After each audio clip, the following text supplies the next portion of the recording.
देखिए आज 3:30 बजे से 4 बजे रात में घने कोहरे के कारण जो कोटवन बॉर्डर है हमारा हरियाणा से, वहाँ बाबा जी चंद्रशेखर बाबा जो फरसा वाले बाबा के नाम से मशहूर थे, उनकी दुर्घटना हुई, उसमें मृत्यु हो गई। और जो जिस ट्रक से दुर्घटना हुई थी उस ट्रक का ड्राइवर भी मृत हो गया है, क्योंकि ट्रक भी काफ़ी क्षतिग्रस्त हुई थी।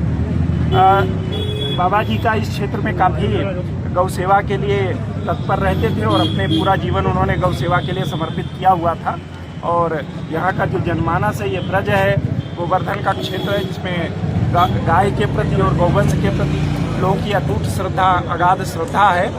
और उनके इस असामयिक मृत्यु से यहाँ के लोगों में एक दुख की लहर है, और जो उनकी भावना है उसका भी हम लोग भी दुखी हैं। और उसको लेकर के आज थोड़ा कानून व्यवस्था बाधित हुई थी, और फिर हम लोगों ने चर्चा की, पुलिस ने, प्रशासन ने, यहाँ के जो लोकल जनमानस है उसने बहुत ही धैर्य का परिचय दिया, और आपस में बातचीत करके अब जो बाबा जी का क्रिमेशन है वो किया जा रहा है। कुछ बाबा जी के आश्रम की तरफ से बहुत जायज़ मांग है, जैसे एक बाबा जी गौशाला चलाते थे, जो प्राइवेट गौशाला है, अब बाबा जी के ना रहने पर उस गौवंशों का क्या होगा।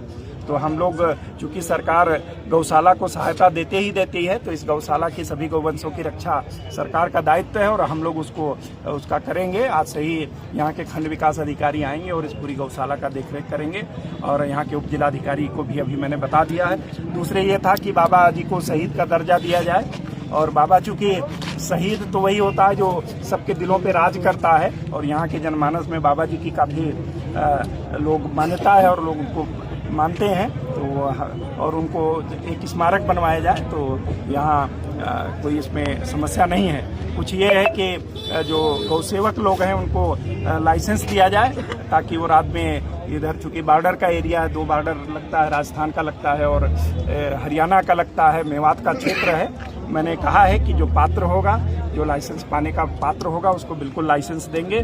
उसके हर व्यक्ति के जीवन की रक्षा करना मेरा पदेन कर्तव्य है, नैतिक दायित्व है। तो अगर किसी को भी लाइसेंस की आवश्यकता होगी और वो पात्र होगा, नियम के तहत आता होगा, तो ज़रूर उस पर विचार किया जाएगा। इसके अलावा एक चौकी खोलने की, और ये है कि जैसे राजस्थान में कोई टास्क फोर्स बनी हुई है, यहाँ भी टास्क फोर्स बने, तो उस पर भी हम लोगों को कोई समस्या नहीं है। कानून व्यवस्था बेहतर से बेहतर ऑलरेडी है उत्तर प्रदेश में। मैं बस लोगों से यही अनुरोध करूंगा कि भावनाओं में ना बहें। जैसे लोगों ने अफवाह उड़ाई कि बाबा जी की हत्या कर दी गई है, जो पूरी तरीके से असत्य है, नितांत गलत है। बाबा जी की जो मृत्यु हुई है दुर्घटना में हुई है, फिर भी कोई और पहलू होगा तो उसकी भी हम लोग जांच कराएंगे। जिस कंटेनर को चेक कर रहे थे उसमें साबुन, फिनाइल और ये आपका जो रोज़मर्रा का सामान होता है फॉर्च्यून का, वो मिला। और जो ट्रक था वो जो राजस्थान का नंबर का था, उसमें भी तार भरा हुआ था। ये कंटेनर नागालैंड के नंबर का था।